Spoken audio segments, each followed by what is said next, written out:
kowe ku yo. Muni iya apa ora? Heeh. Heeh, pripun? Anggepmu apa? Anggepmu apa kowe ngarani Yayi Prabu Ndorowati ki panjalmane musuh? Anggepmu apa kowe ra ngilo karo derajatmu kowe iki mung batur. Kok ngarani Yayi Prabu Ndorowati ki panjalmane musuh? Sik ta.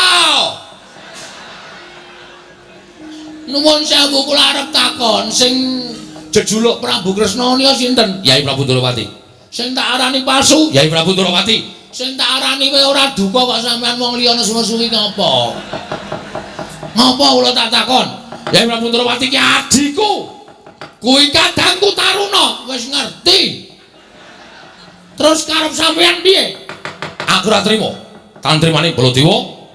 Kowe kudu nampa pahukuman. Belum, ora luput kok dihukum. Cangkemmu sing luput. Iki pancen cangkem elek kok iku. Gong kowe iki pola gawemu iki marai nesu lho kowe. Kowe mbok ora konyol kaya ngono kuwi lho. Truk cangkeme. Atohnya lho. Nang sekolahan kok omongane saru. Konyol. Oh. Tak kira Lambene Bagong ora. terus nek sampean ajeng duka sampean ajeng apa?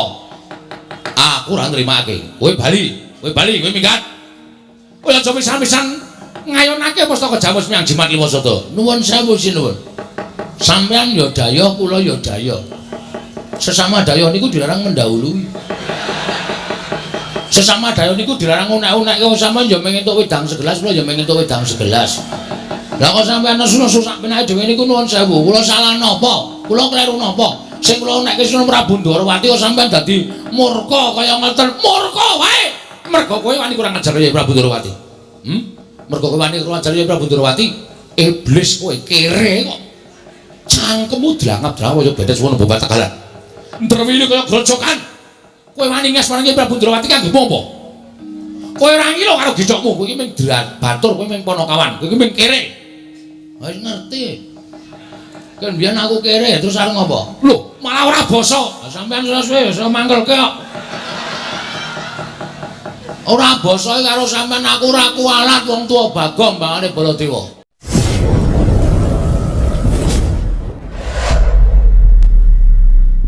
Aku ora bakal wegah Koko Prabu nadyan tengrahipun Janaka semanten ugi paribasan kedah manjing tumangan kula mboten badhe selak Koko Prabu nadyan kula semanten ugi kadawan menapa kemawon kula badhe nderek Koko Prabu nadyan paribasan kadawan mlampahing tebih beto barang ngawrat kula mboten badhe swala Koko Prabu.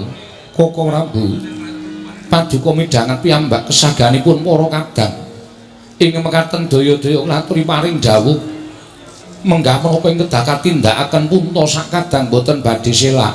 Yayi sangetan dadosaken suka marwata suta raos sing manahipun ing Raka Ndorowati.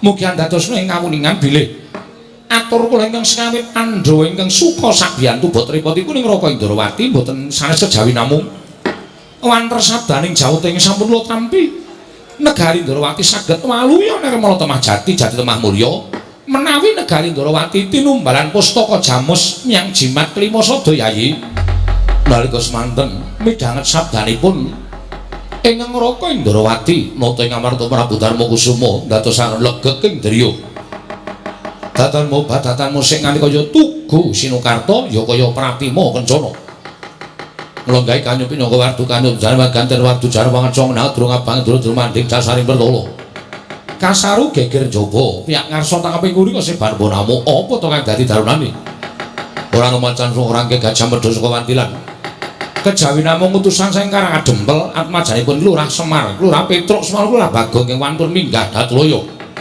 pihak kang samya sumewa manggulung bareng para kawula kanca pihak ana daya minggir dalan Koko Prabu dereng ngantos paripurna anggen kula nampi sabda pangandika paduka Kanjeng Koko Prabu menika kadidene sowanipun Panakawan Petruk Koko Prabu Ndorowati jagat waisane Bathara Wayapura jagat Yayi nadyan dipun menapak-menapakno Petruk menika tasih Panakawan negari Ngamarta mila Petruk sowan mbok menawi wonten wigatos tumunten ngatimbal menapa wigatosipun Petruk sowan Yayi Prabu Ngamarta, Koko Prabu kasinggihan mekaten mugi kasekecakno anggen jeng ngandika lenggah. Yayi Prabu sampun boten kirang prayogi. Panakawan Petruk padha rarja sapraptanira, Panakawan Petruk kantong bolong. Nuwun amit pasang kaliman tabi tinebene ing lodone dumawaing tawang tuwang sinuwun. Linepatno ing tulamanu. Menawi kiranging tata krami kula nyuwun pangapunten. Wilujeng niring sambi kula sowan kula tebih saking Rubeda. Namung keparenga kula ngaturaken sembah sumungkeming pangabekti kula kunjuk sandhap pada paduka Gusti kula Sanata ing Ngamarta Prabu Darma Kusuma. Ya Panakawan Petruk ndak tampa. Ora liwat pangestuku tampanana kula pundika jimat paripe dayan ing kasantosan. Karo sapa? Kali adik kula Bagong. Gong, ora ngawur lho li omongan. Iki neng negara utawa neng kraton. Aku iki wis tuwa dadak tok weling terus. Wis ngerti empan papane. Ya syukur. Panakawan Bagong padha larja sapraptanira Panakawan. Tansah pinanganing kawidadan ing sambi kala sawanipun ing abdipun Bagong.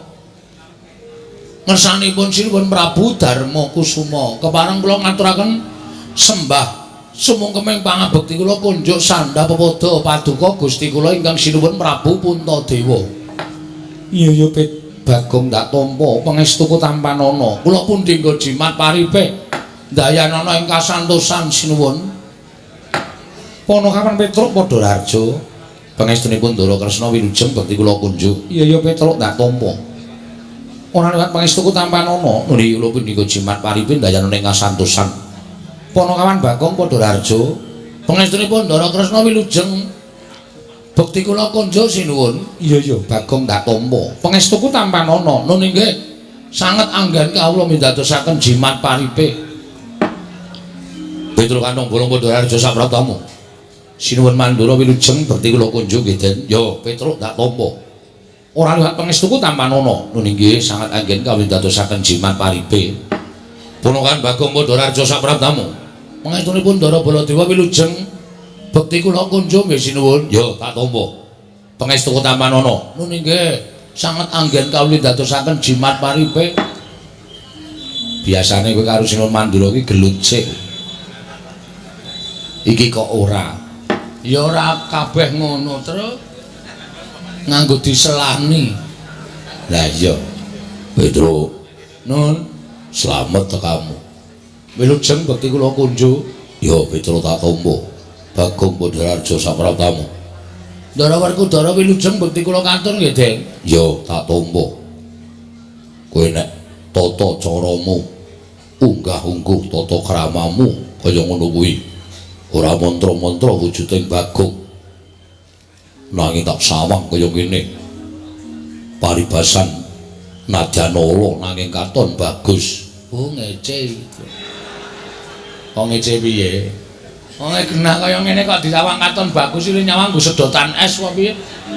Ya kowe iki dialem kok ya mergo tata kramamu sing kaya ngono kuwi dialem wong iki. Mula ketok to, Gon. Ndara Werkudara ing ngalembana karo kowe. Nadyanala rupane nek tata kramane ganek unggah-ungguhe ya kecekel, kuwi wong padha ngurmati. Wis. Wis sandangane ora mingsra, lethek, ora nganggo tata krama, njaluki rokok. Wah. Kuwi jenengane wong ora bakal diajeni wis tenan ndi-ndi iki.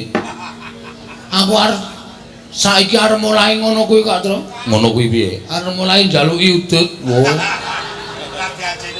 Malah aku ki nek diajeni malah kisruh pikiranku. Lah iya, wis kebacut dadi wong bebas. Panakawan Petruk padha larja sapratamu. Wilujeng den bekti kula nggih, Ndara. Iya tak tampa. Panakawan Bagong padha larja sapratamu. Pangestunipun Ndara Janaka wilujeng bekti kula kunjuk nggih, Den. Iya Bagong tak tampa pangestuku tampanana. Panakawan Petruk wonten dawuh sinuwun. Ana wigati apa dene jeneng kira sowan ana ing ngarsaning ingsun yen to pancen duwe wigati mono gage matur marang panjenenganing ingsun Panakawan apa saka karepmu dhewe apa dinuta dening bapakmu Semar. Ha nika ngaten. Sowan kula menika mboten saking pikajengan kula piyambak, namung kula menika dapur dipun utus dening Bapak Semar. Bapakmu Semar utusan kelawan sira, nggih. Sababe apa kok utusan kelawan atmajane? Nuwun sewu. Sampun wonten setunggal candra nika bapak nika kaya wong masuk angin. Ning boten lara, kaya wong pikirane kebak. Ning jane bapak niku nuwun sewu sing dipikir niku ya apa? Iya. Begogok enten ngajeng omah mboten purun napa-napa ming meneng mawon. Nek bengi ya ora gelem mlebu omah, ming kemul sarung tetep begogok teng ngarep griyane bapak. Monggo-monggo pedak dicaosi unjukan mboten diunjuk, caosi daharan mboten dipun dahar. Iya, pono kawan. Nggih. Lah kahanan ing konten kaya ngomong niku ndadekake kuwatir kula gareng kali Bagong. Tumuli kula sowan ngersanipun bapak. Pak jane eneng apa to, Pak? Nek bapakku duwe pepinginan, bapakku duwe kekarepan, mbok ngendika karo anak-anak. Mergo anak-anak iki rumangsane mbiyen dhisik cilik dikula-wentah karo bapak, mula saiki gandeng anak-anake wedo mentas, kuwi duwe kewajiban ngomong karo wong tuwa, nuruti apa kekarepaning wong tuwa. Barang kula matur kaya ngoten niku, bapak niku terus gelem dehem. Terus gelem ngendika.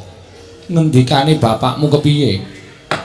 Ngene le, jane aku ki meneng bae iki ora kok mikir kahananku dhewe ora. Aku duwe penjaluk apa-apa, duwe pengenan apa-apa kuwi ya ora. Wong nyatane aku ki ya wis tuwa. Arep ngopo to wong tuwa kuwi? Ning ngerti ya, bapakmu ki duwe kewajiban dadi pamomong tumraping para pepundhenmu Pandhawa. Bapakmu iki tukang momong pepundhenmu Pandhawa. Negara Ngamarta kuwi biyen negara sing kondhang kawenang-menang. Negara ingkang kondhang panjang kunjung pasir wukir lo jinawi gemah ripakarta tata raharja. Ning pirang-pirang taun iki kok negara Ngamarta iki ora kaya adat sabene. Negara Ngamarta kuwi wis beda kaya biyen. Papan-papan sing maune tentrem, papan-papan sing maune guyub rukun saiki sawangen. Ngendi-endi dalan padha bentak sirah, ngendi-endi padha regejegan, ngendi-endi padha gelut ming perkara bab sing sepele.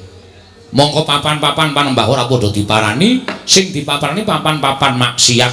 Tak anggap yen to kawula sak negara Ngamarta kuwi wis padha krisis moral. Krisis moral. Nggih. Kuwi apa, Petruk? Oh iya lali aku. Biasane aku ki omong karo piyai-piyai terpelajar. Lah iki nalindra, mongko nalindra wayang, ayo krisis moral ora ngerti. Krisis kemanusiaan. Kuwi apa? Manusiane krisis. Iya. Piye ya jelaske, Gong? Ah kono terserah. Wis pokoke kawula negari Ngamarta niki sakniki lagi ora iso didandani. Nggugu karepe dhewe, ngudel bingung numbuk bentus. Apa sing dilakoni dianggep bener. Mongko orang gagas bener kuwi enten pirang-pirang bener sejak benere dhewe, benering bebrayan lan bener sejati. Cobi wonten pundi-pundi papan negari Ngamarta menika mung perkara bab ingkang sepele wekasan dadi gawe. Mung perkara bab sing waune iso dirembuk sarana bedamen, nyatane dadi regejegan dadi peperangan. Niku negari Ngamarta.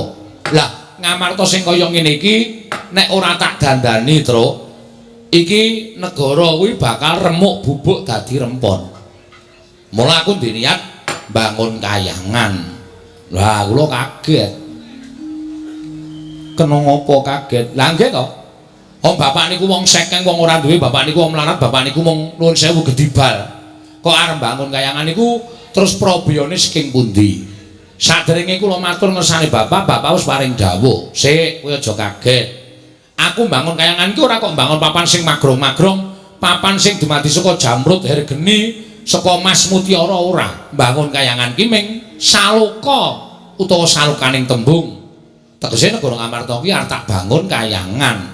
Kayangan ki papan sing kebak kanikmatan, kebak karukunan, ora ana rasa diya diniya, ora ana rasa sing ora kepenak, anane ming sarwa kepenak. Mula aku pengen negara Ngamarta ki kawulane uripe mbane ana ing kayangan. Ngoten niku. Iya, Petruk. Nggih. Lah terus kersamu piye, Pak? Kula matur ngoten, terus Bapak ngendika.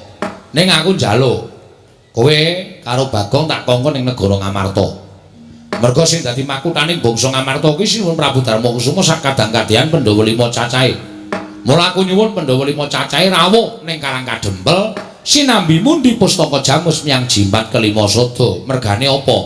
Pandhawa tak jak nyaketi gumregahing para kawula. Pandhawa tak jak nyaketi gumreguting para kawula nggone padha bangun negara. Merga apa, Tru? Kawula iki ora butuh diwenehi brana picis. Kawula iki ora butuh diwenehi bondo donya. Ning kawula iki butuh dicedhaki rasane dening pengarepe.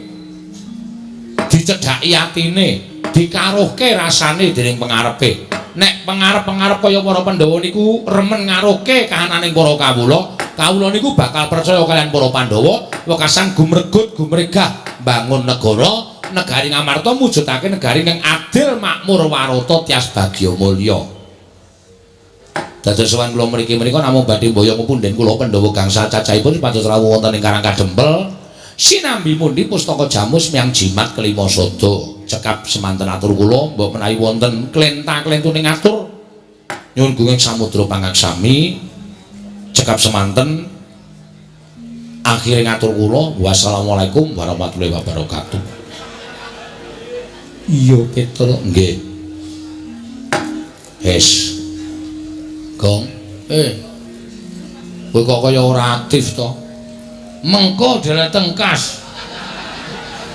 Apa ura-ura kok kon aktif? Ampun sae rung tuku kok aktif. Maksude kowe kuwi lho ora kok HP-mu yo ora, HP duwe pertamae glelenge ra jamak-jamak. Sapa-sapa dipoto, sapa-sapa dijak selfie. Marah dadi. Ha iya. Mengkari ngenteni dawuh Sinuwun Prabu Darmakusuma. Heeh. Mengkari ngenteni dawuh Sinuwun Prabu Kersa lenggah eneng Karang Kadempel apa ora? Petruk dalem. Pandhawa kuwi ora mung ngaku ijen. Oh nggih. Nanging 5 cacahe. Werkudara, Janaka kelawan kembar. Oh mestinipun ngaten. Aku tak taren karo adi-adiku dhisik ya Petruk. Kula semanggaken Sinuwun, malah langkung prayogi. Werkudara, apa? Piye Dimas miturut penemuning Si Adi? Rasa dadak nganggo mbok tari. Apa sing dadi kegayuhane Semar kuwi luhur. Ayo mangkat merono bareng Pandhawa 5 mundi pustaka Jamus 5 sada. Petruk, nun. Omongo karo bapakmu. Yen pancen butuhke Prabeya, yen pancen butuhke dana, aja metu saka bapakmu ning metu saka Ndadipati. Kurasen aku ora bakal wel. Petruk kandhara bapakmu nggone bangun kayangan yen perlu Prabeya saka Janaka Madukara ya ora bakal kurang. Petruk kantong bolong kandha karo bapakmu. Yen Ndadipati Madukara isih kurang, mengko kasatriyanku digadhekke dhisik ya ora apa-apa. Kanggo kecukupaning bapakmu Petruk. Alhamdulillah. Gong, poin, Gong. Lumayan. Aku arep daftarke dadi bendahara. Lho. Bendaharane sapa? Bendaharane Semar. Oh, ngono ya. Lah Semar nyekel dit grusah-grusuh kowe. Nek aku sing nyekel wis ora bakal teriak solasasasi terus. Samangane rasa sok aneh-aneh. Ora bakal tersalurkan ning nggon pembangunan kayangan, malah ming remuk ora karu-karuan. Nggih, matur sembah nuwun Sinuwun. Malah samangke daya-daya dinten mangke monggo kula dherekaken ninggal budal wonten ing Karang Kadempel Sinuwun Prabu Darmakusuma. Panakawan Petruk wonten dawuh. Satemene bingung penggali ingsun sebabipun sadurunge kowe prapta iki mau Koko Prabu uga kepareng rawuh uga mbutuhake pustaka Jamus miyang jimat kelima sada. Oh ngaten. Iya. Kangge napa? Kanggo tumbal wadaling negara Ndarawati awit negara Ndarawati ketaman pegebluk. Lho. Ndarawati ketaman pegebluk? Iya Panakawan Petruk. Mula sing gedhe pangapuramu aku durung bisa mutusi.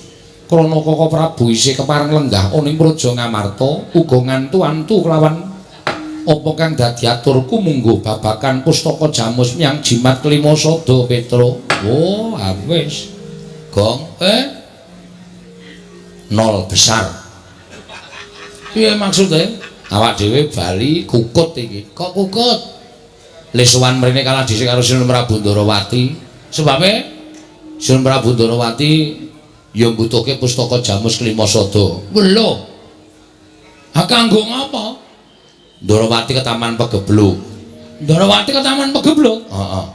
Terus isane Waluya Nirmala Temah Jati, Jati Temah Mulya, nek Ndarawati ditumbali pustaka Jamus miyang Jimat Klimasada.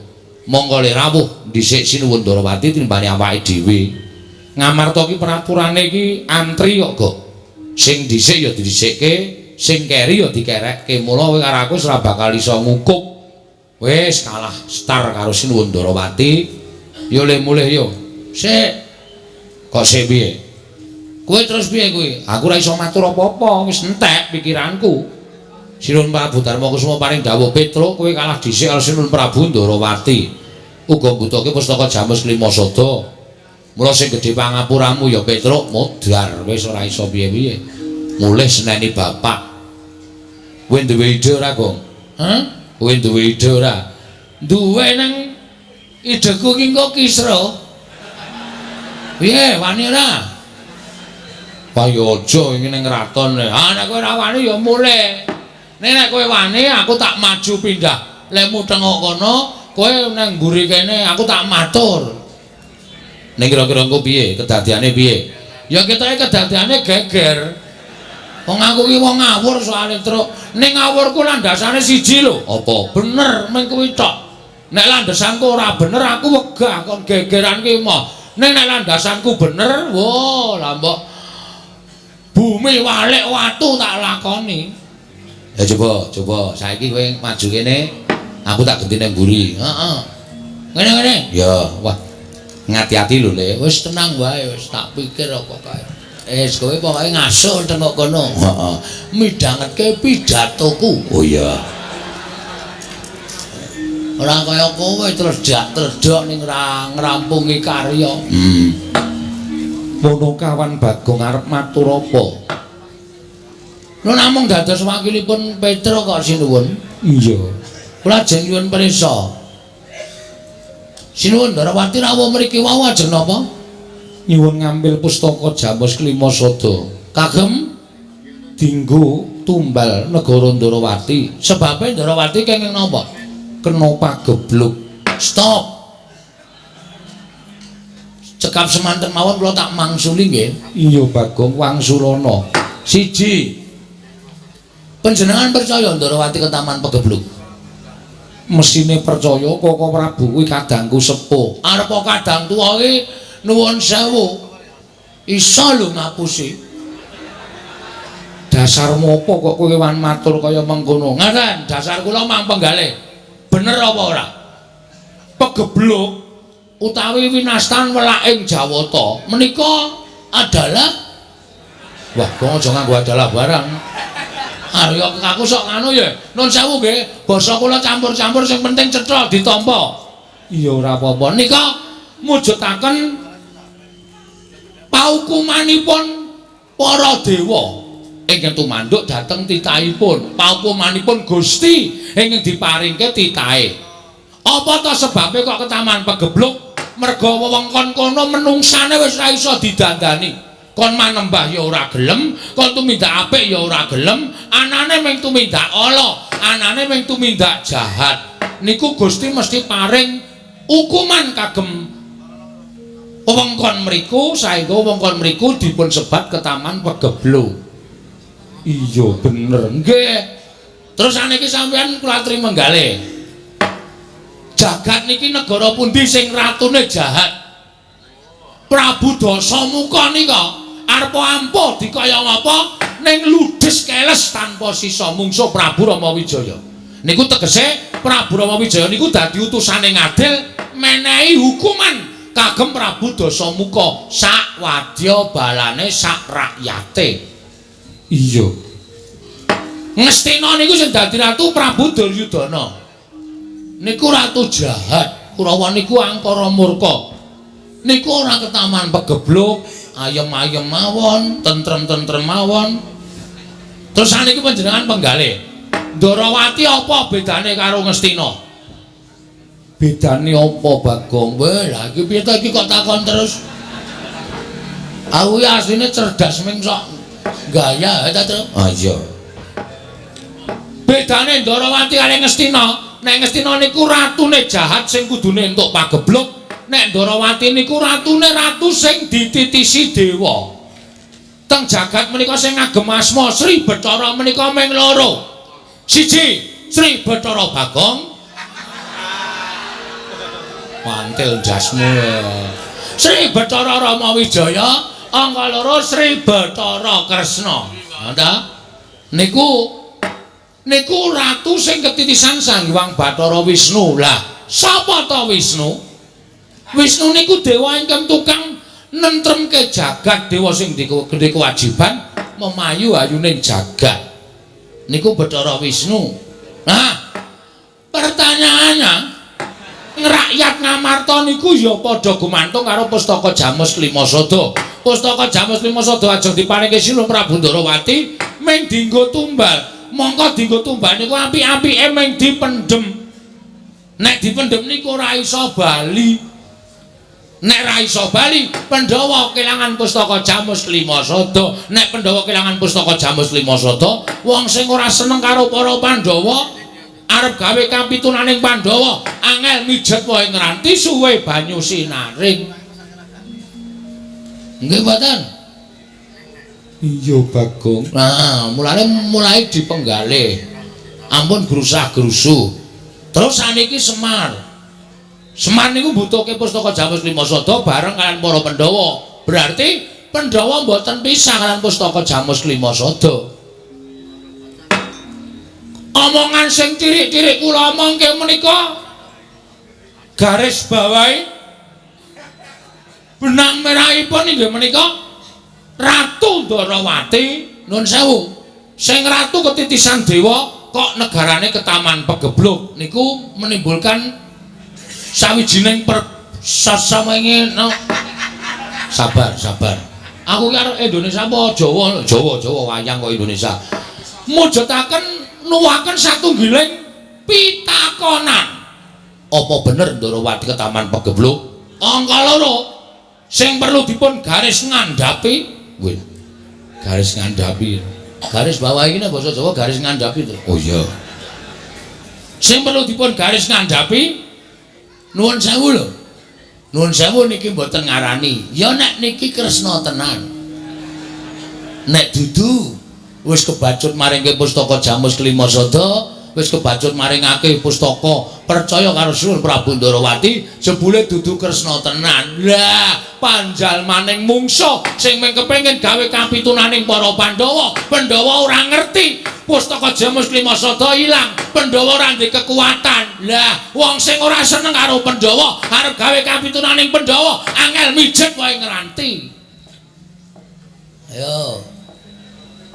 Piye? Piye kok meneng wae? Kuwi karo ratu kok njurpe kok meneng wae ora. Pripun? Cacang mboten omongan kula. Kula niku waton gelem omong, gelem matur, ning kula anggere duwe waton. Nek ora duwe waton ya kula ora bakal gelem matur, ngoten. Nek niki panjalmaning mungsuh, pustaka wis kebaca digawa, lek arep goleki nendi, lek arep nglarah nendi. Ah, ngrekoso. Wis.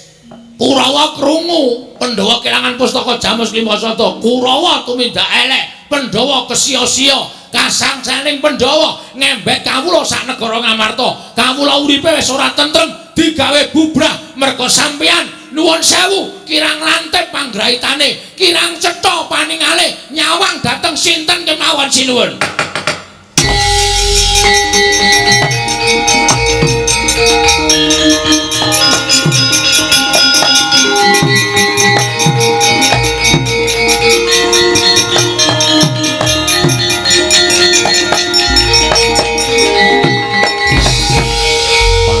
Jajaran sukertaning bawana iblis lan ati Bagong. Bagong. Kono tru rampungi. Lho kok rampungi piye ta kowe iki? Kowe kuwi sing ngomong oke-oke kok rampungi. Nesu e wonge. Ha nesu kowe ngelokke ngawur kok. Kowe ngarani Sunan Ndarawati barang palsu ya anggapmu apa? Wis kono tandangi. Kowe piye? Lho aku ora ngomong apa-apa kok. Wegah aku nek tok duwe ngono kuwi. Cah jireh ora. Oke. Kamu duduk situ. Iya. Wangsulane. Ngene nek kok gelut kowe ya, Tru? Us. Nek gelut kok aku ora. Aku cilik ya kalah musuh iki. Cilik kae arep nek gelem menang ya iso menang. Bagong. Kono kawan Bagong. Wonten dawuh, mboten saseru-seru. Kula dereng budhek kok. Aku ngerti kowe durung budhek. Ning nggonku bengok sore iki mergo aku nesu karo kowe. Wah, lah ngerti kula. Wong pasuryane abrit kaya ngoten. Kowe mau muni piye? Kowe muni piye? Kowe mbaler ana rembugmu. Waduh, lali wong mboten kula catet kok ya. Masa wong ngomong kon baleni saka awal ya wis ra kelingan mbok pinter kaya ngapa wis ora kelingan. So sampean kula ajeng nyuwun pirsa sampean kok getak-getak niku ngonten apa? Enten apa? Masalahe apa? Yen ora karo kowe mau kene dhewe muni yen kok kowe ngarani Yayi Prabu Ndorowati iki panjalmaning mungsuh. Yayi Prabu Ndorowati iki panjalmaning mungsuh ingkang bakal nglebet pustaka Jamus Miang Jimat Limasota. Ya ora? Ayo kowe muni yo. Muni ya apa ora? Heeh. Pripun? Anggepmu apa? Anggepmu apa kowe ngarani Yayi Prabu Ndorowati iki panjalmaning mungsuh? Anggepmu apa? Kowe ra ngilo karo derajatmu, kowe iki mung batur. Kok ngarani Yayi Prabu Ndorowati iki panjalmaning mungsuh? Sik ta. Nuwun sewu kula arep takon sing jejuluk Prabu Kresna nika sinten? Yayi Prabu Ndorowati. Sing tak arani palsu? Yayi Prabu Ndorowati. Sing tak arani kowe ora duka kok sampean wong liya nesu-nesu iki ngapa? Ngapa kula tak takon? Yayi Prabu Ndorowati iki adhiku. Kuwi kadangku Taruna. Wis ngerti. Terus karep sampean piye? Aku ora trima. Tantrimane Baladewa. Kowe kudu nampa pahukuman. Belum, ora luput kok dihukum. Cangkemmu sing luput. Iki pancen cangkem elek kok iku. Gong kowe iki pola gawemu iki marai nesu lho kowe. Kowe mbok ora konyol kaya ngono kuwi lho. Truk cangkeme. Atohnya lho. Nang sekolahan kok omongane saru. Konyol. Oh. Tak kira lambene Bagong ora. Terus nek sampean ajeng duka sampean ajeng apa? Aku ora nrimake. Kowe bali, kowe minggat. Kowe aja pisan-pisan ngayonake pustaka Jamus Miang Jimat Limasota. Nuwun sewu sinuwun. Sampean ya daya, kula ya daya. Sesama daya niku dilarang mendahului. Sesama daya niku dilarang unek-unekke sampean ya mung entuk wedang segelas, kula ya mung entuk wedang segelas. Lah kok sampean nesu-nesu sak penake dhewe niku nuwun sewu. Kula salah napa? Kula kleru napa? Sing kula nekke Sunan Prabu Ndorowati kok sampean dadi murka kaya ngoten. Murka wae. Mergo kowe wani kurang ajar Yayi Prabu Ndorowati. Mergo kowe wani kurang ajar Yayi Prabu Ndorowati. Iblis kowe kere kok. Cangkemmu dilangap-langap kaya bedes wono bobat tegalan. Ndrewine kaya grojokan. Kowe wani nges marang Yayi Prabu Ndorowati kanggo apa? Kowe ora ngilo karo gicokmu, kowe iki mung batur, kowe mung ponokawan, kowe iki mung kere. Wis ngerti. Kan biyen aku kere terus arep ngopo? Lho, malah ora basa. Sampeyan suwe iso mangkelke kok. Ora basa karo sampeyan aku ora kualat wong tuwa Bagong bangane Baladewa. Lho, nek ngono kowe wani karo Baladewa. Mboten ajeng wani. Lah kowe wani sekecap padha sekecap. Kowe wani wangsulan karo Baladewa padha karo kowe wani karo Baladewa. Mboten sinuwun tiyang agung kula mboten wantun kaliyan panjenengan. Nek nek panjenengan niku ngunekke kula kaya ngoten niku sabaraning menungsa niku wonten watese. Sing jeneng Kulon Praga duwe wates kok sabaraning menungsa ora duwe wates. Ngoten? Kula niku wonten watese. Nek kula wis entek kesabaran kula nggih nuwun pangapunten nek pancen kula wani kalih panjenengan. Nek kowe wani karo aku ya ngadu jejeg. Ayo, aja ndeplok nang isor. Nek wani karo Baladewa, ungalno dadamu. Piye, Tru? Sakarepmu. Iki piye iki kok aja sakarepmu? Ngono nek geger tandangi wong loro ya. Emoh. Telek. Ora sembodo karo le mangkat mau le ana apa-apa tanggung wong loro, ana apa-apa latangmu dhewe. Ana kuwi gak mulai ana. Cah jireh ora. Sampeyan muni pripun? Nek pancen wani karo aku ayo ngadeg jejeg padha karo aku. Oke, mengadege kok angel, Mas. Anggepe kaya kula niki wedi karo sampean. Wah, bagus, ngece nek iki. Wis ngerti Bagong rupane kaya nek duneke bagus. Kowe wani padha sekecap karo Baladewa. Wani malang krek ngarepe Baladewa. Tegese kowe wani karo Baladewa. Mestine wis tak waneni wong sampean yo ngeyel kok. Sampean niku kok kaya sakpenake dhewe karo wong cilik kok sak gebyau ya sakpenake dhewe. Oh alah. Dumeh kula ming kawula cilik duneke wong kere, wong gedibal, wong melarat. Mbok sadar sinuwun.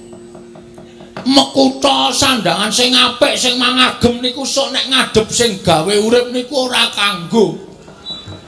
Di mata Tuhan kita itu sama-sama manusia.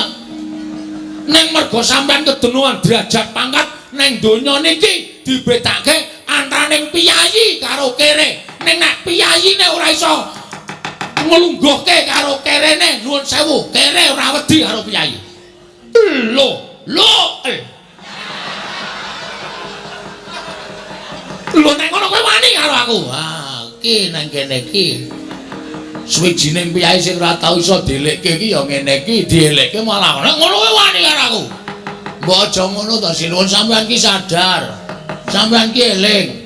Ngono, sampean ku niku mbiyen jaman arep nyalon dadi Prabu Baladewa mbiyen, mbok yo eling teko nang nggon aku ngekeki dit 155 tahun niku njur gaglakan apa kula tak takon. Bagong iki kowe kudu nyoblos aku. Aku golekno wong 40. Petro aku golekno wong 55. Semar aku golekno wong 45. Kaya ngono kok sampean ra kelingan. Saniki barang lenggah dampar negara Mandura gejangkrang sila tumpang. Sampean karo wong-wong sing dadekke sampean sia-sia. Aja dianggep ming rakyat cilik. Ning kula ngedhukke sampean ora nganti 3 kedheping netra. Wah sogok gogrok saka kursi sampean. Muni ae saiki. Suwe-suwe dinengke kok arep wani. Ngerti Bagong wetenge lara ket sore mau kok malah gawe masalah. Aku nek nesu ngene iki ora ngerti lara, ora ngerti wong anggere ana panganan mari. Nekat anggere panganan kok mari. Rumangsane ora anggepe sak penake dhewe. Wis saiki tak takon karo kowe. Kapan kowe omong nyata? Kapan? Bagong, yo nek kowe milih aku kene pojokan tak kei cakruk. Wis umum kene iki tak ganti nganggo kloset. Sprene sing mancek watu. Nyok kena banyu nyok ora, Manut ombake. Ora terrealisasi babar blas. Manusia macam apa? Wah, aku malah suwe-suwe tratapan Gong. Arep dadi apa kowe engko nek ngomonganmu kaya ngono kuwi. Nya. Satu sono ngegrab minggat kan. Lho kok digawe decar kon ngegrab. Wah iki ngisru-ngisru ya, Tru. Aku wis menteng-menteng wani tenan, malah kowe sing jireh, kowe sing wedi, rasa nyangkem meneng. Iya. Nek nganti dadi perang piye? Nek dadi perang piye? Lah tandangan. Waduh. Ora usah melu-melu ora apa-apa. Malam ini tanpa Petro Bagong jalan. Waduh. Ya wis kowe bareng ngono kok glelengmu ora jamak-jamak. Saiki ngene bae. Tinimbang iku padu ning dalan utawa padu ning negara iki, kowe saiki bali. Bali nanti? Lho, ning omahmu. Bali kondo karo bapakmu. Bali kondo karo bapakmu. Bapakmu kon murungke lek bangun kayangan. Bapakmu kon ngilo karo cengele. Kon ngilo karo gicoke. Semar iku mung gedibal, bapakmu ki mung kere. Bapakmu ki ora duwe. Kok arep bangun kayangan ki bapakmu ki gablek apa? Bapakmu ki duwe apa, Bagong? Kondo, kon gagas karo kanane, cecak unta cagak, jebol kayu bulan, utung entok lintang, tangan kelakone jebak wurunge. Bong. Le sadar le. Le.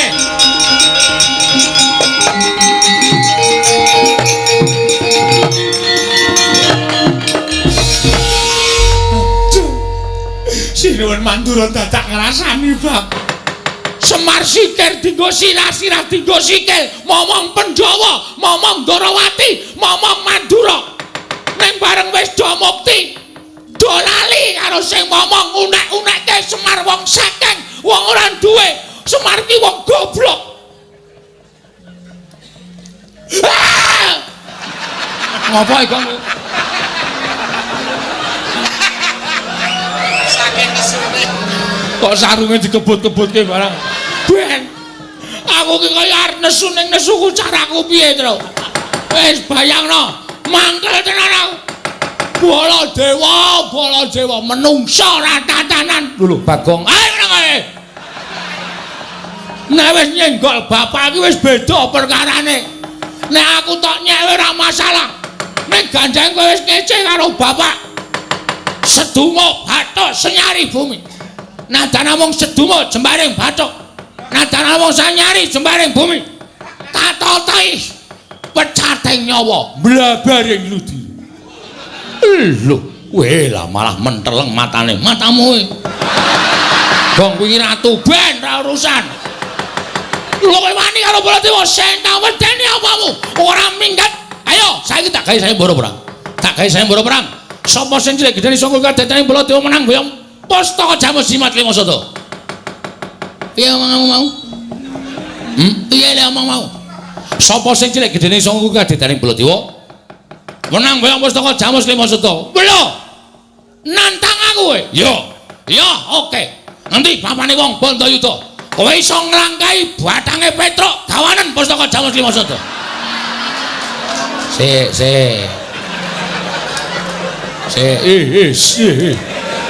Halo.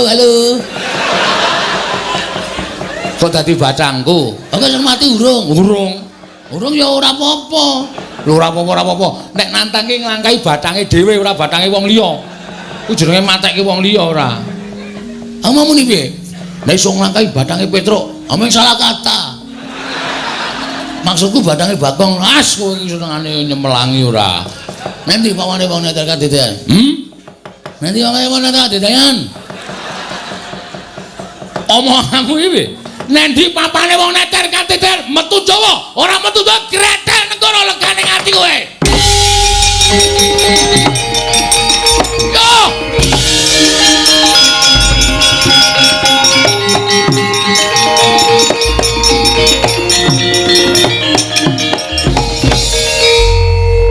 Kok bali rene to, Kang? Ame ngapusi Baladewa kok pira uwen. Melayu banter aku ngerangkul cagak terus balik. Dhek bablas. Trembelane ya. Kene iki cagake ngendi? Saka guru kae. Oh, adake ora. Wong iki nek ndelok wayang iki kene karo jalan, karo mbayangke ngono lho. Mesti seneng. Tak gawe ngene iki men penonton ki bayangane keadaane ning dalam keraton. Melayu bareng terus aku ngrangkul cagak terus balik ngene lho caci cilik lho. Aku iso mbayangke aku. Piye? Apik to? Heeh.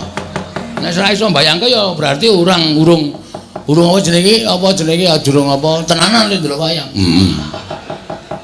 Ha terus ki piye? Wis ana tandang ngono. Lho. Lah sing nantang kowe kok. Sing nantang aku sing ngopiok kowe. Wah. Aku lino dolanan nang omah senengane. Bagong wonten dawuh yen pancen niat bakal nandingi Koko Prabu kena apa kok bali meneh marang Praja Ngamarta. Namung badhe nyuwun pangestu sinuwun Prabu Darma Kusuma awit menika badhe wonten peperangan ingkang ageng. Inggih menika sinebut perang Bratawuda. Nek Pandhawa ngerti ora Bratayuda. Nek aku karo Baladewa Bratawuda. Oh. Iya Bagong sing ati-ati. Kula ajeng madheg Senopati sinuwun. Iya. Kalungi kembang ora. Madheg Senopati. Kalungi kembang ora diwur-wuri kembang ora. Tonya wae. Diwur-wuri kembang. Kaya wong modar. Ada mbok menawa aleman bareng. Kana lho. Kowe nang Jawa lho. Lah ya bareng aku nang Jawa, aku ya nang Jawa. Gak nek aku nang temandang dhewe aku mau. Nggih ngoten nggih sinuwun kula nyuwun pamit sing ati-ati aja kaya bocah cilik. Nyuwun pamit sinuwun. Iya. Kakangmu nesu ya aku. Iya sapa. Nama nesu mboten? Ora. Tau nek palsu ngoten? Ora. Berarti palsu tenan. Ora. Ayo, ora. Mendeli-mendeli tak culek matamu kowe. Mamen nggih sing Ndara Janaka. Iya ya sing ati-ati Bagong. Nun mamen nggih Ndara Werkudara. Udu. Ndara Werkudara nyen mamen. Yo sing ati-ati. Ndara Nagaradewa nyen mamen. Iya, sing ati-ati Bagong. Iya Bagong sing ati-ati. Sayang aku pulang dulu ya sayang. Nggih. Sing atos-atos ta Mas. Iya. Ora aku sik. Kowe kok nyeluk Adi Ngamarta sayang iki. Apamu mantan.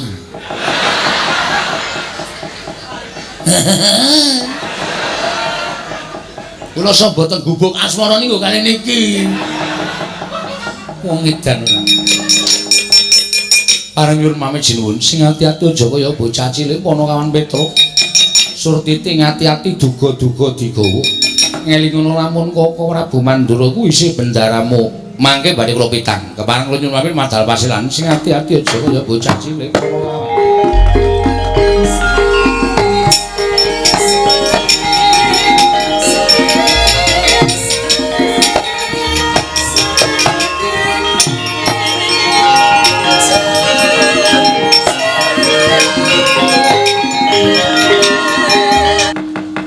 Yen awake dhewe dianggep luput tumrap negara Ngamarta, wis rasa susah, rasa sedih. Aku sing mau wani nandingi anak-anak Pandhawa tak lakonane terus. Kowe wani? Wani ngopo Dik? Pokoke nganggo tekan kene rembugan sing apik-apik, nek ora kena dijak rembugan, apa boleh buat? Lah iya.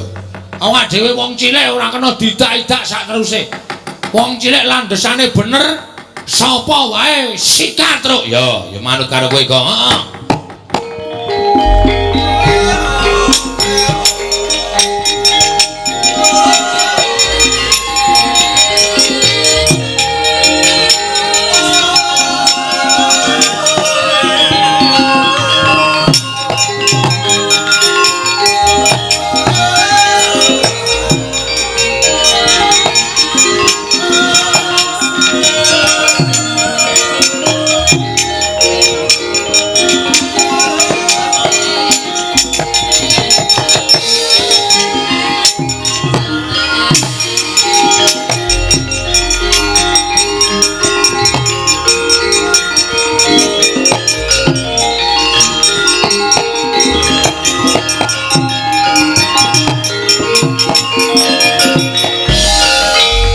Keparanggul mungguing ayuda kewabawanya bentar bawanya bentar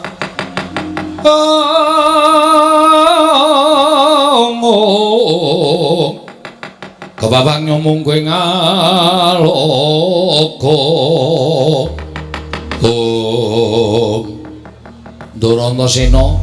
Darantasena iya Petruk iya Bagong. Enten apa kok pasuryane kaya duka? Aku didhawuhi dening Siwa Mandura. Didhawuhi dening Prapak di Baladewa kon goleki kowe. Nek pun ketemu, nek wis ketemu aku kon bondo tanganmu kon ngrincung sikilmu.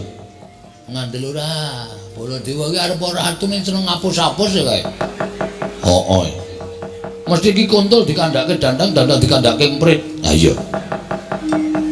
Lakon sak nyatane diceritake beda karo anak-anak Pandhawa, men anak-anak Pandhawa nesu awake dhewe. Nah anak-anak Pandhawa nesu awake dhewe, Ndara Antasena, Ndara Gatotkaca, Ndara Antaja ben gelem ngrangket awake dhewe. Penyakit tenan kae Baladewa.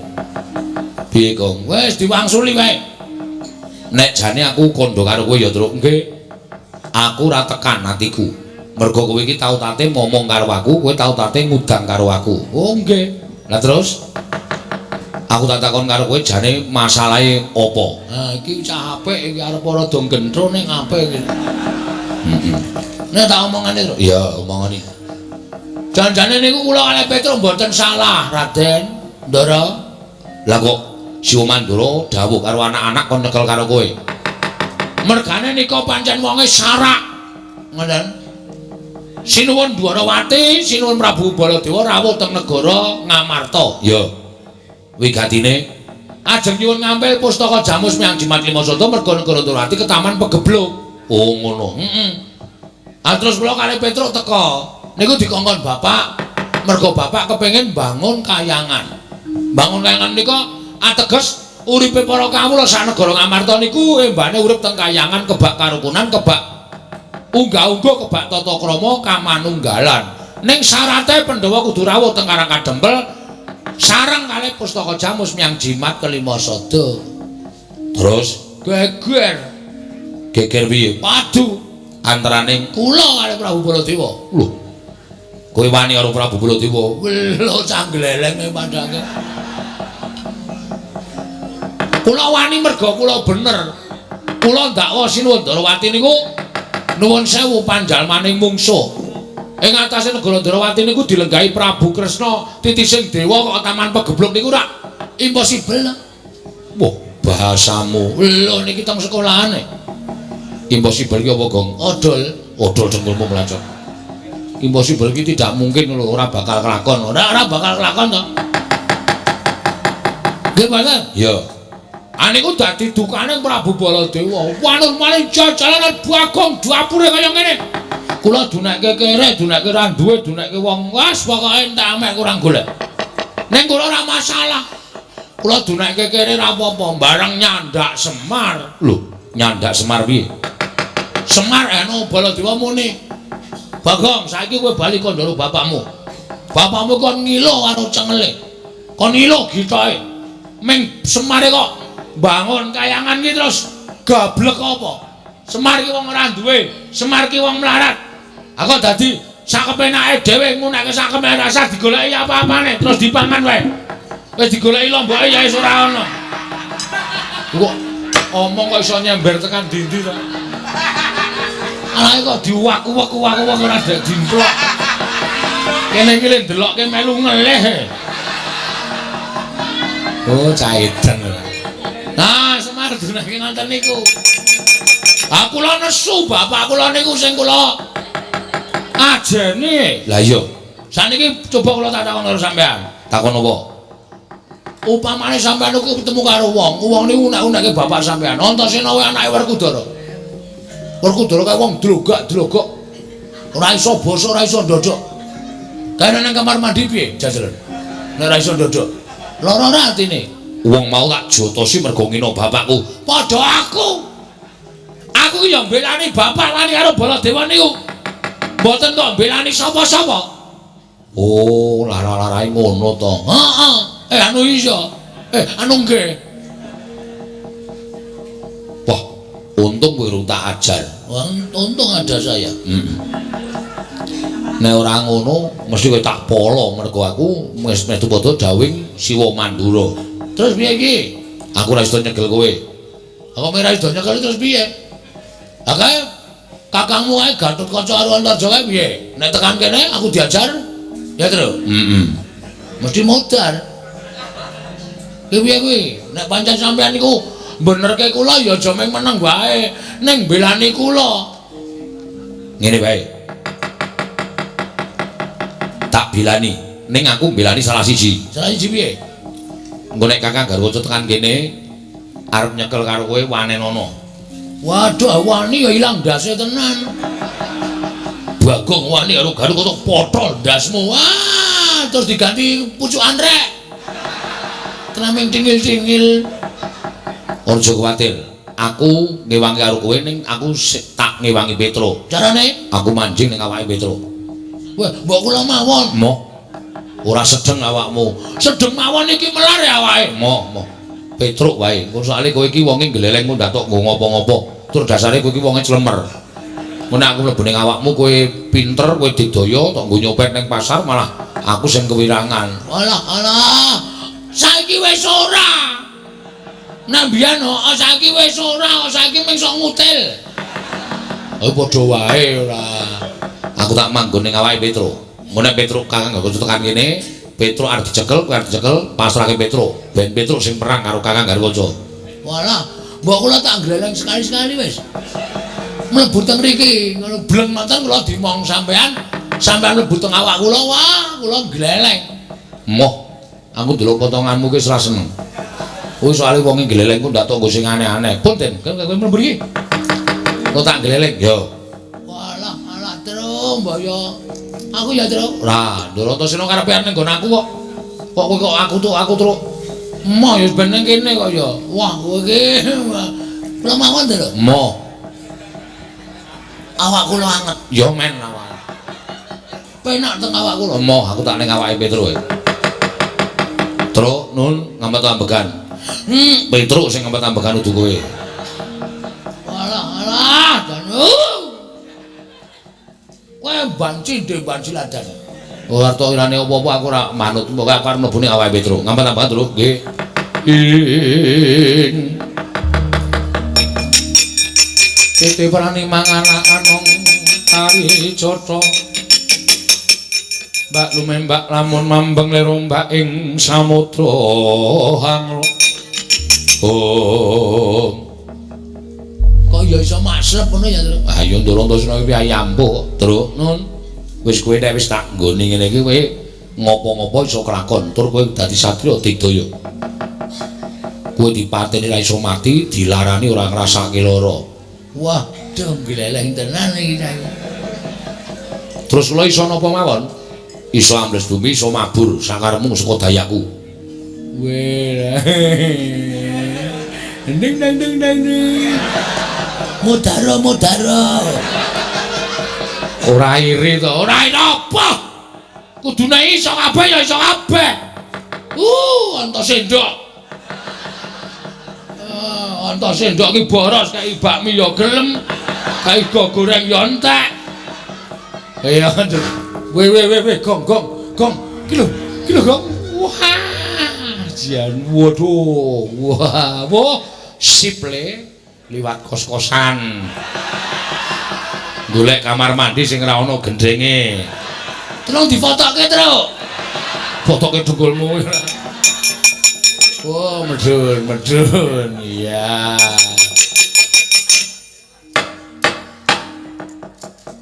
Apa kuwi? Aku mentru-tru kowe. Wah, gelem Ndarantasena ora gelem ngomongi aku titenono. Iki jenenge banci Mbak Sladan. Petro. Kae tandangi kana. Ana sing sampuh kana. Potol ndasmu. Oh, kok jur muja-muja kelak. Elek kok elak. Muja-muja kelek. Pripun, Den? Petro, aja mlayu aku bakal nemoni karo kowe.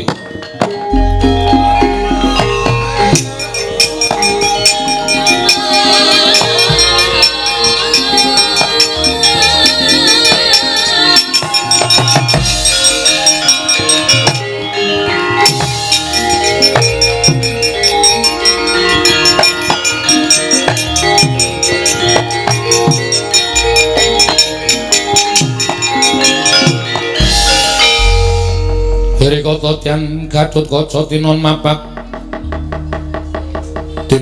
karko suta tekapira Kresna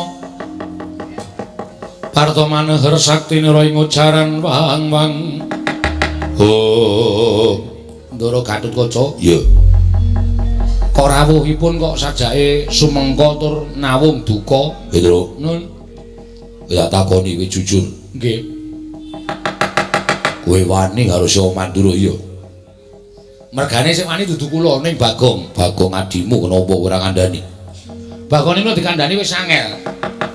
Mula aku diutus dening Kanjeng Sewa Mandura supaya nyekel karo kowe yen kowe bangga bakal rampungi. Yen kowe ora manut aja kelakon dosa. Aku mentolo karo kowe. Caca muntap lirik netap duka yayasinipe. Netra kocak ngondarandir malang kerik loro kabeh ben kaya teko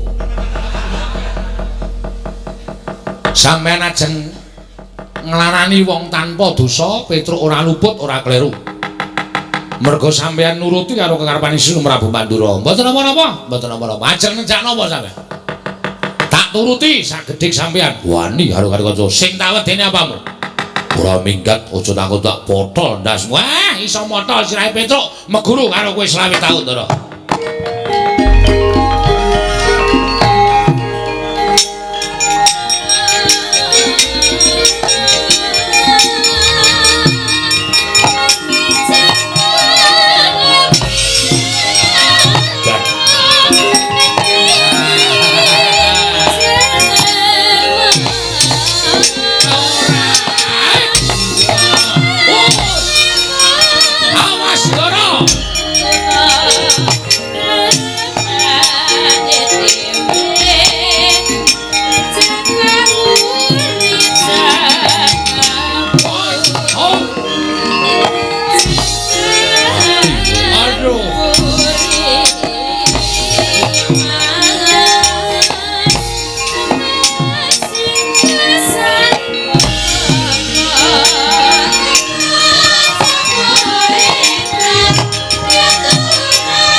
aja ngantem sirah.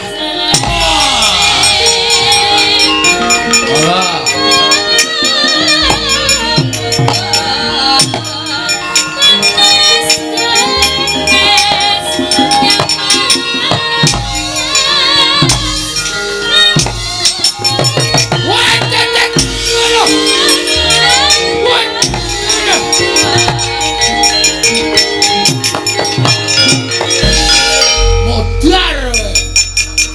Apapun dipotol mawon. Glelenge ra jamak-jamak. Mampus kowe. Wis ora bakal iso nglawat kowe. Ayo sambato. Ajeng dinampake Ndara. Potol siramu. Potol wae. Anggep kowe apa? Pun dipotol mawon. Iki Kakangku Bagong. Sengit aku. Glelenge ra jamak-jamak. Aduh mati kula Den. Sambato. Aduh niki mboten kencang-kencang lenyang kali niki ora kencang-kencang niki. Niki gulune mlintir niki. Ya wen. Tak bablaske tak pelintir tugel gulumu. Pun derek mawon ajeng mantugel. Mangane men diplintar-plintir ngene iki malah lara pedes. Pun ya ditugel. Mati dereng aku. Pun monggo mamateni mboten ora-ora.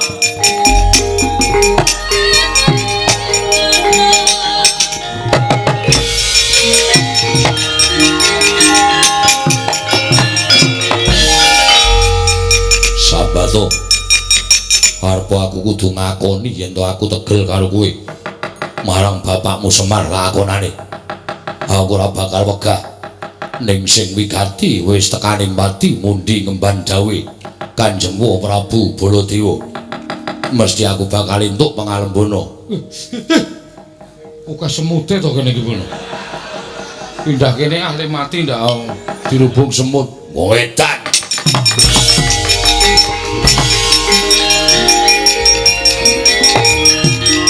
Ya. Wis ngampet-ampekan.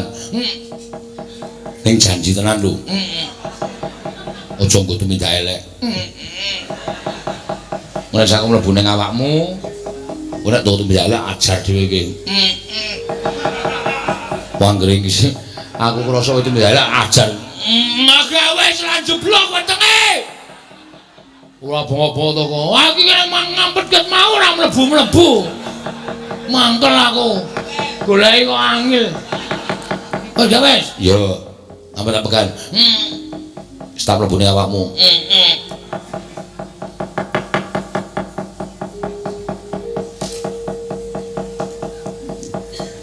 Kon merem, Gong.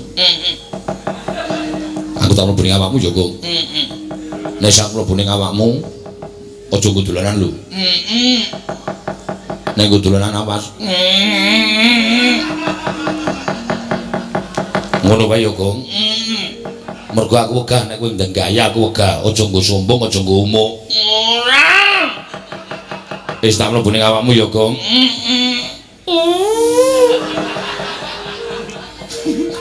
Nganti kepentut-pentut ora. Ndak tasane ndi? Ah wis mlebu ket mau. Ha sing ngomong ki mau? Aku. Oh setane. Kok arep pedhot-pedhot to napase.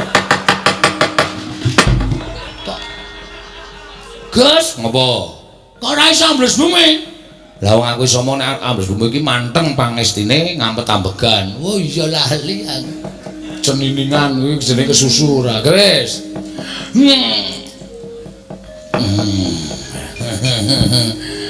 Gong, tak ajar lho kowe. Gong, iki kok diditerusne.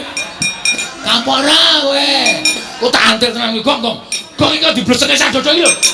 Gong, ayo kowe glelengo saiki. Oh ditenono kowe. Penyakit ora diudumbulke sing isor. Kapok kowe. Kene jedul. Mabur.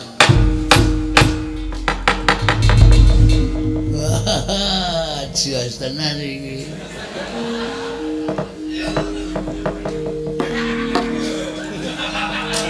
Grimes po yo. Kok tetes-tetes iki? Ah, setan to. Wanjal maning jajalan tenan. Udane, Truk. Ra. Oh, kowe ngipat-ngipatke kowe kok. Sisane mau ora. Mbok medhun, mah. Enak mabur. Mbok ganti, Gong. Kowe tadus ro kali neng kali karo aku sesasi kepungkur kok sprene isih kuning. Anak Jojo. Jo sapa? Jenengmu Antarja kok kon ngundang sapa? Kon ngundang Antar. Hah? Tundang Jojo nesu. Petruk wani karo Siwa Mandura. Kowe ya wani karo wong Mandura. Manut tak bondo tak krincung sing tak rangket leboke Pakunjaran. Wah, kok le mayu. Rangket leboke Pakunjaran. Ora ngerti kadegdayane Bagong kowe. Ora ngerti kapinterane Bagong apa piye? Sawangan, Jo. Sawangan. Deloken. Oh iya. Kuwi la edan. Ora edan iki nyata. Hah? Kon jedul. Wah. Mabur apa oke? Oh, piye? Kon nimbles apa piye? Rampung dereng aku kowe. Ya nek iso medun. Ayo iso munggah kok ora iso medun. Padake ora. Lho, aku nek medun alon-alon kok. Lho, gleleng to wadhake. Ayo arep ngejak apa? Nyembur tak kembali nyembur. Ambles bumi tak kembali ambles bumi. Mabur tak kembali mabur. Ora bakal aku mundur sejangkah. Hah? Ora usah mercicil kowe. Sawan lekane ayo. Hup.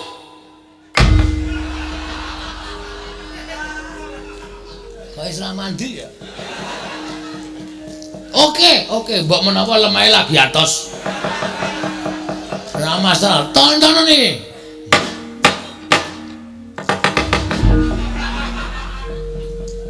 Kau ora mandi kabeh ya? Ayo, harmoni piye? Harmoni piye? Wah, cilaka iki. Iki mesti Antasena ngapusi aku iki. Wah, lane ora. Oh, ngandel ora. Sona nek metu ki omong. Aja meneng wae. Metu ki muni wis ngono. Nek meneng wae kene ya ora dong. Aku wis hafal kowe iki anggere tak njingi mesti glelek. Mula aku wegah nek ngenjingi karo kowe. Wah, diwasar go gayae. Mundur kono. Mundur. Kakang Antarja tak rampungane. Wah, iki rame iki.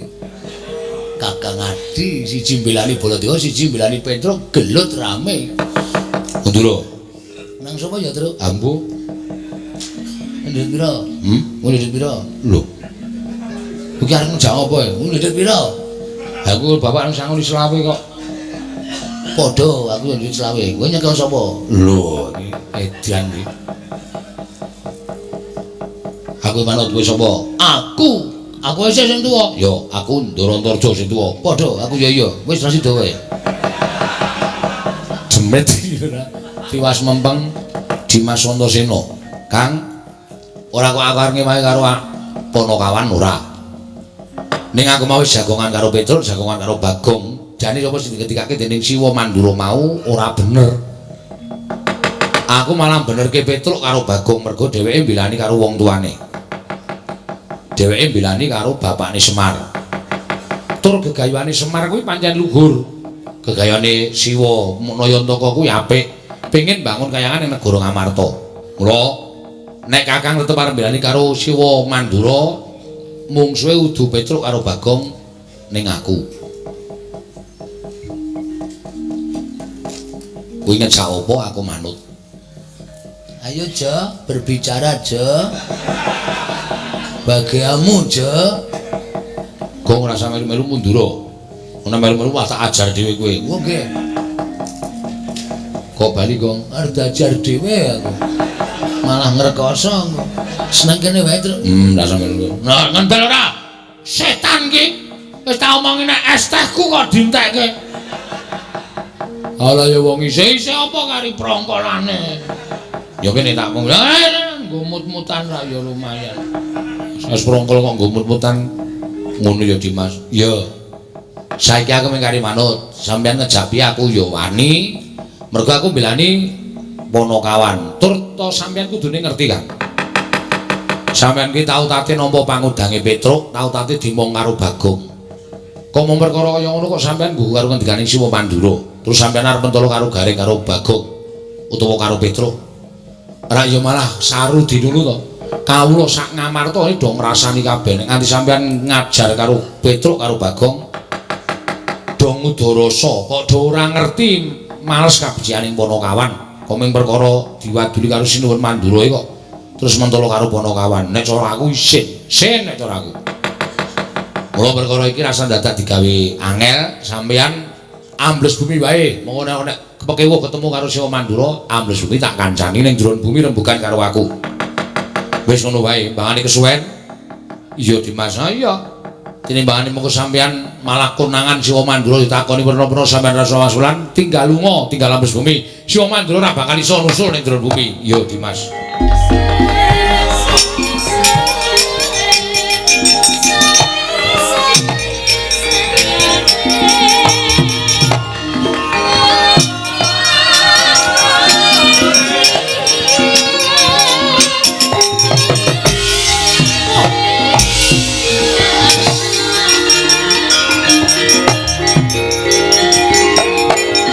Mboten kula wantun ning kepepet.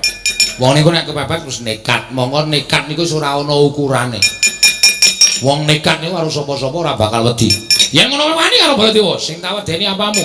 Ketiban Kyai Nenggala, Alugara iki pamu nang satu sepitan nek Gunung Jugruk Segara Asat. Wis iku tau nggo nyolong degan ping 3 ra konangan. Padha ampuhe mati tenan aku, mati sampean.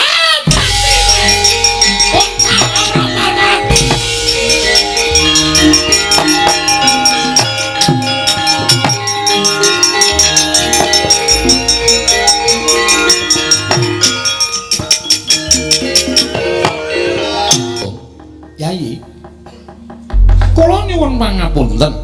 Liripun ngados pundi dene Paduka paring dawuh mekaten, Yayi. Karana Petruk sampun boten saged dipun ndhakaken, Koko Prabu boten saged dipun lermaken kanapsanipun wekasan ngantos dados daredah antawisipun Petruk kaliyan Koko Prabu Mandura. Wekasan Petruk kenging Kyai Nenggala kendhang kapracundhang kontal kaprapal. Boten dipun mangertosi wonten pundi dawuhipun Petruk. Koko Prabu mestinipun boten mekaten dumados sing lelampahan. Krana Petruk menika ugi Panakawan Paduka piyambak. Menawi ngantos Kakang Semar muni lelampahan menika tumuli murina dhateng Paduka Kanjeng Koko Prabu tuwin para Pandhawa sinten ingkang badhe saged amenggak dhateng Kyai Semar Badranaya. Mila babagan menika kula nuwun sewu Paduka Kanjeng Koko Prabu iki kedah saged ngrampungi babagan Petruk anggenipun kenging Kyai Nenggala kendhang kapracundhang. Nuwun pamunten Yayi. Ngantos keladuk kula mboten saged mepermu bal-baling karepson satemah kados mekaten laman kedah sinandhang. Malah ngaten sak menika ngaten kemawon.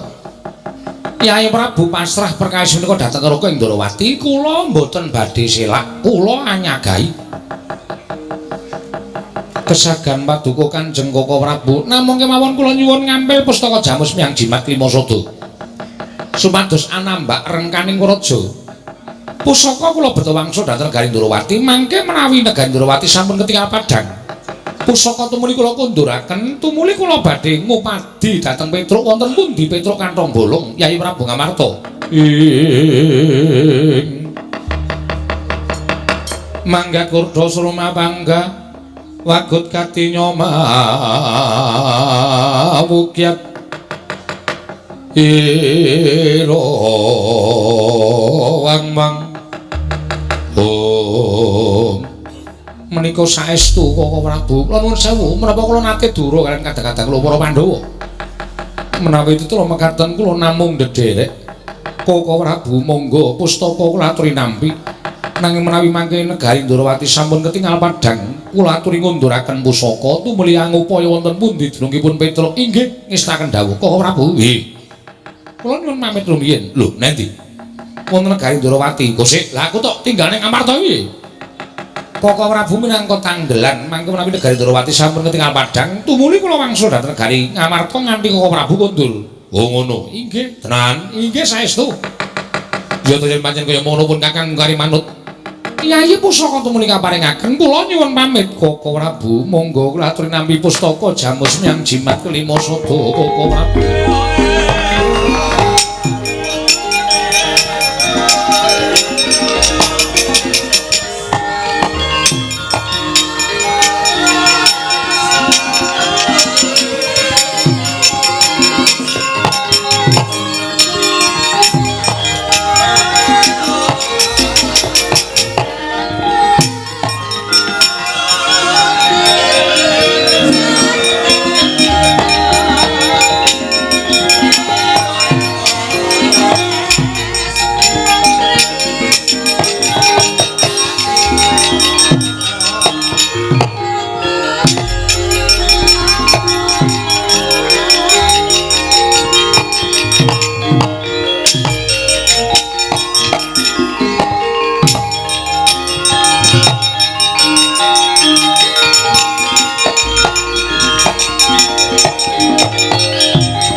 Trisang kapirang rinangkul kinempet-kempet dosang reknaning bawana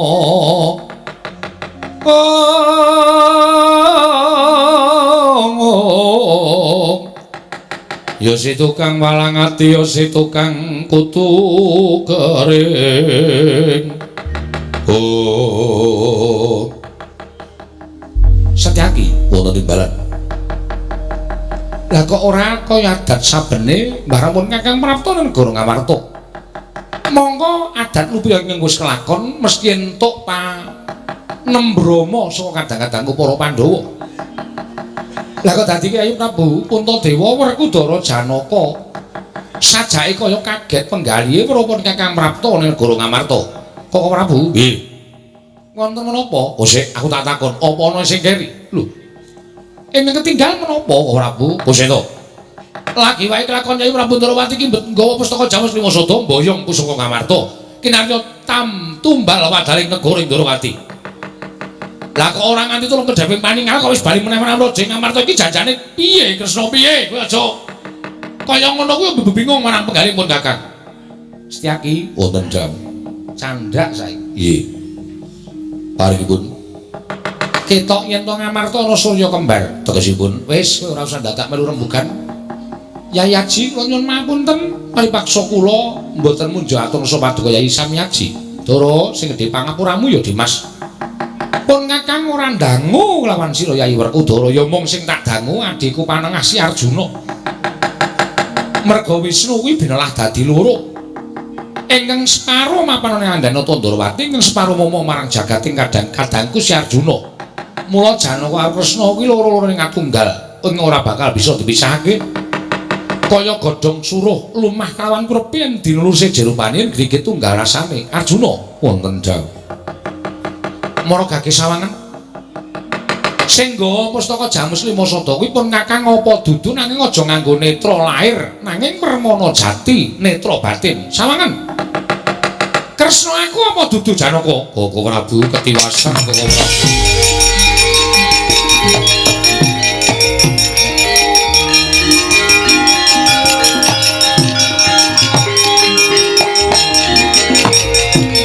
Janaka mau guneman piye? Ingkang beta pustaka Jamus Lima Sada sanes kula nanging maling ingkang mimbana Tandrawati. Wah, setan rasu arepe dhewe. Yen perkarane kaya ngene iki bakal angel diudari. Perkarane kaya ngene iki bakal angel diwenehi pepadang. Mula borong karo Kresna. Bener ucape Werkudara, ilange saka kowe baline saka kowe mbok ora weruh.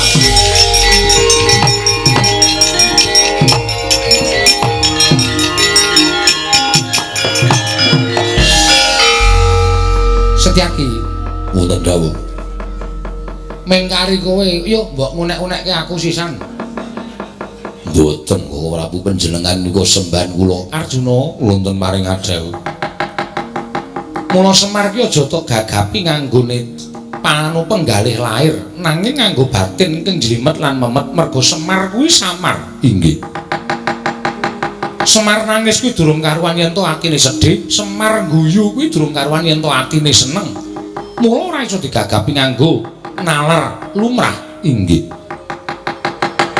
Semar ngerti yen to negara Ngamarta bakal ana mendung kang dadi udan. Ingkang budidaya mayungi aja nganti udan mau tiba, nanging wis kebacut tiba. Arjuna wonten dawuh. Ayo tak kanthi ning Karang Kadempel.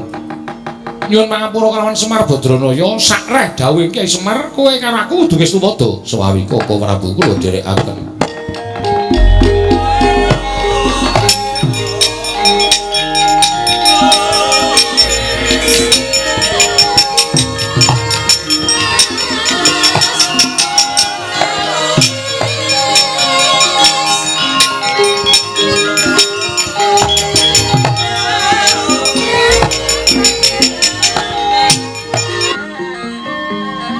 Kakang Semar, aku ingkang sowan. Kakang Nayantaka, aku ingkang sowan, Kakang. Kula pun ngerti. Napa to wigatine dene Ndara rawuh wonten ing Karang Kadempel? Mesti mengajeng do ngaturke saking keluputan. Merga kula wis ngerti critane Bagong. Kula wis ditritani kali anak kula Bagong. Petruk kenging Kyai Nenggala ilang dikedhepake tesih urip napa pun mati ya durung iso digagapi. Pustaka Jamus Klimasada ical dipun betosi nuwun Ndarawati. Nanging dudu aku ingkang ngasta Kakang. Nggih. Ning dinapak-napakno tok sumbering perkara menika wujude sinuwun Ndarawati. Mula sampeyan tekan mriki niku malah tumrap Semar soroh gawean. Lho, soroh gawean kepiye? Icaling pustaka Jamus Klimasada saka astaning sinuwun Ndarawati dibetosi nuwun Kresna. Petruk kendhang dipun tamani Nenggala dening sinuwun Prabu Baladewa. Niku wis cetha. Mula kula mboten ajeng pripun-pripun. Kahanan iki padhang nggih saking sinuwun Ndarawati. Kahanan Ngamarta ya tetep peteng saka sinuwun Ndarawati. Kula pasrahke kalih sampeyan. Semareka den prayitna samurires eka balik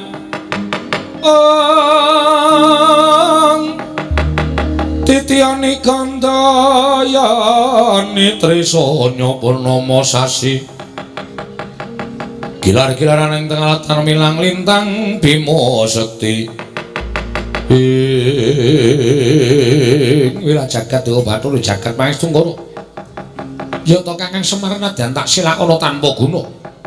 Yen pancen ngabeh pasrahe marang Rata Ndarawati, kliyan aku nyuwun pamit tak goleki pustaka Jamus Klimasada apa dene anakmu Petruk. Nggih.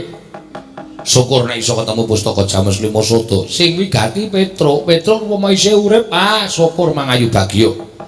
Nek Petruk pun mboten nonton utawa wis dadi kuwanda, mambekta mriki kuwandane kula ruktine sak tataning panembahe Petruk. Arjuna kula wonten paring adhawuh. Aja silak marang dawuh Kakang Semar, ayo budal dina iki Yayi. Monggo Koko Prabu kula dherekaken Koko Prabu. Lang-lang ing dia mangu